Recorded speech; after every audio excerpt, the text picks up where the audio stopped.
1,500 commutations, 39 pardons. Your reaction to that? You know, it's a power that's given uniquely and exclusively to the president. He doesn't have to explain it. He doesn't need anybody's permission.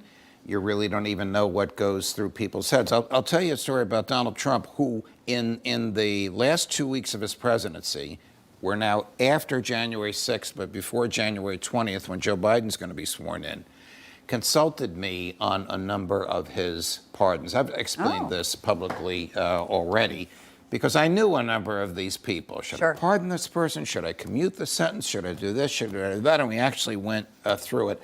Pardoning comes from the heart. It's a grant of mercy.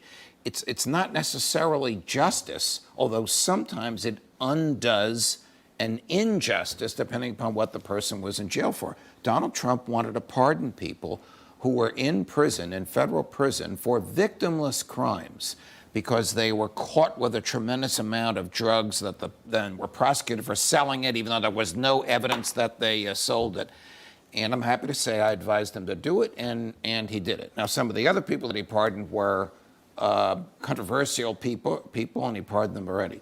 It's a little odd hearing advice from Bill Clinton on pardoning people. Can you say Mark Rich?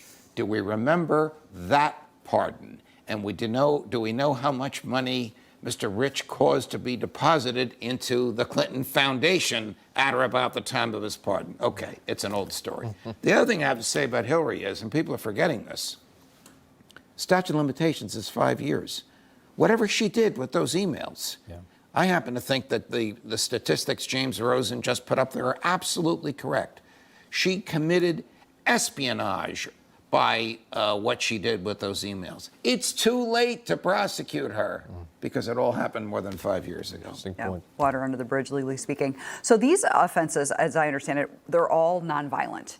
And in some cases, Judge, it's my understanding, and you can tell us a little bit more about this, I hope, that these punishments wouldn't be the same if these crimes were to be committed today. Is that accurate? Yes, that is accurate, because the Congress, under Donald Trump, he pushed aggressively for this. A little out of character for a law and order tough guy, but he pushed aggressively for this.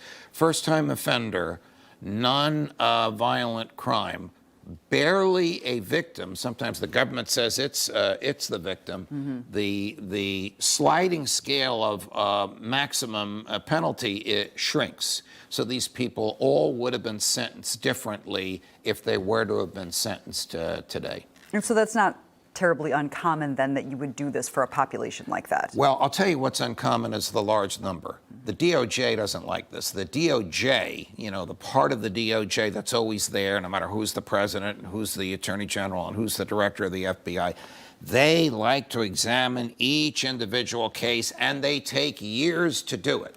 They don't like when the president says, those 1,500 people, they're scot-free. Yeah. 1,500 commutations, 39 pardons, that from President Biden. Shifting to President-elect Trump, he's vowed to pardon some J6ers. Those were convicted of federal crimes related to January 6th. Let me play this really quickly, and we'll get your reaction. I'm going to look at everything. We're going to look at individual cases, Okay. But I'm going to be acting very quickly.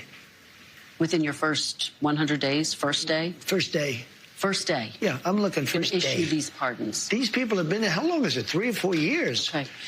You know, by the way, they've been in there for years, and they're in a filthy, disgusting place that shouldn't even be allowed to be open. And I want to say, and I could be wrong, but the Time magazine article, reading through that, I believe he mentioned it. He did mention it in there, and he said within the hour that he gets in office that he would make good on. Do you think he's going to make good on that? I am not privy to any of this, but knowing him, he probably has these executive orders already prepared, and as soon as the inauguration ceremony and speech is over, he's going to go back into the Capitol and start signing these pardons and executive orders. And as for what he said about January 6th, it's absolutely true. Many of them normally would have gotten bail. Many of them have been kept in conditions that you'd be shocked that these are American jails in the capital of the United States of America, but they are. Again, he's going by his heart. He's going by a concept of mercy, that these people have suffered enough. Information. Truth is freedom. Is Newsmax. It's real news for real people.